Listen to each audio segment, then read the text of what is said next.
long line snakes through Service Brewery in Shawnee. But the crowd isn't here just for beer. Thank you, guys. They're supporting another business. We make sourdough donuts. Jessica Dunkel founded Slow Rise Donuts. I'm a little infatuated with donuts, I guess. Slow Rise is a pop-up vendor. Literally, a vendor pops up in another business to sell. We're taking the issue 360, talking to customers, pop-up organizers, pop-up hosts, and pop-up vendors, including those looking to grow into a full-on brick-and-mortar location.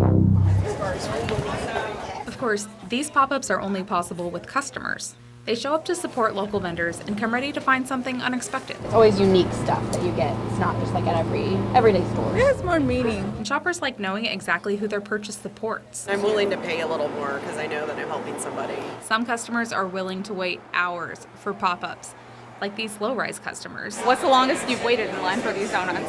I think maybe 2 hours. I don't think she believed me when I said they were, how good they were. From a sourdough starter, They got a little tang to it. this husband and wife team turned Slow Rise into a pop-up business. It's really fun. But all that goodness takes time to create. It's just an everyday process. Each week, they start making dough Wednesday and then let it ferment. And then on Thursday, that's when we roll. We just roll all night. It's something you kind of have to practice at to perfect. More time to rise, and then into the proofer Friday. It takes 12 hours because it's a wild yeast. It's a very finicky process. 1 degree here, 1 degree there, really can just ruin a batch. And then Saturday, we get up around midnight, 1 a.m. to start frying. A lot of work, met with major demand. We have people here at the line before we get here. It's fun. I think that's the most fun part of this whole thing. To meet the customers, to be able to be there to hand the donuts ourselves. I would call us the OG pop-up. Katie Mabry Van Dieren teamed up with a friend to start the Strawberry Swing back in 2011. We wanted to have a local pop-up here. We didn't have any. Strawberry Swing organizes it all. It gathers makers, finds a location, and hosts pop-up events all across the community. Isn't that amazing? It's a way for you to shop local and a way for the makers to sell without a storefront. People just starting out, it would be really hard for them to sign a lease, pay rent every month, and take that risk, So a pop-up takes that risk away. So let's check out a Strawberry Swing pop-up at Zona Rosa. You'll find something for everyone. Like jewelry made from natural items. So everything's made with real flowers, real mushrooms, and real bones. I love collecting things. I love nature. I just think there's so much beauty in it. Or maybe you're looking for a painted creation. I hand paint basically anything I can get my hands on. On the same day, you'll find another pop-up event in the West Bottoms.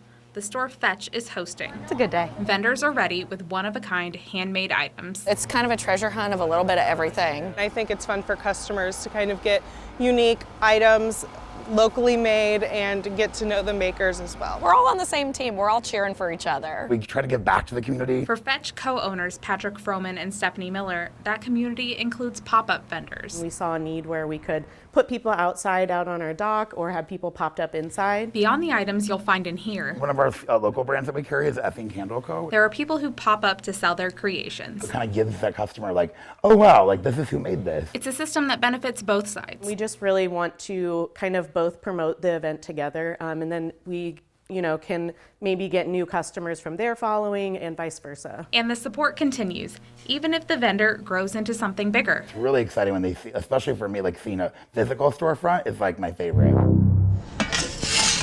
One pop-up pizza vendor dreams of opening her own storefront. We came up with a micro concept and it's called Orange by Devoured. And so this is gonna be your neighborhood pizza shop. Jai Coulter's love for making pizza came during the pandemic. I started in my backyard. It was just a way for me to see family and friends and connect with them, social distancing and stuff. And soon the backyard pizza parties evolved into pop-ups across the metro. We want to push your palate. Now, thanks to the community and a crowdfunding investment website, that neighborhood pizza shop is one step closer to a reality. I wanted to open up a pizza shop. I've always dreamed to have my own restaurant. We're back at the brewery on a Sunday with a long line for donuts. Is it worth the wait? Yeah, 100%. I see that they sell out everywhere they go almost immediately. Another successful Sunday pop-up, living proof of a rising trend. One of our customers made a comment what was it? It's like, how does it feel to know that you bring joy on Saturday morning? You know, it's just such a wonderful feeling. Whitney Wagers, KSHB 41 News.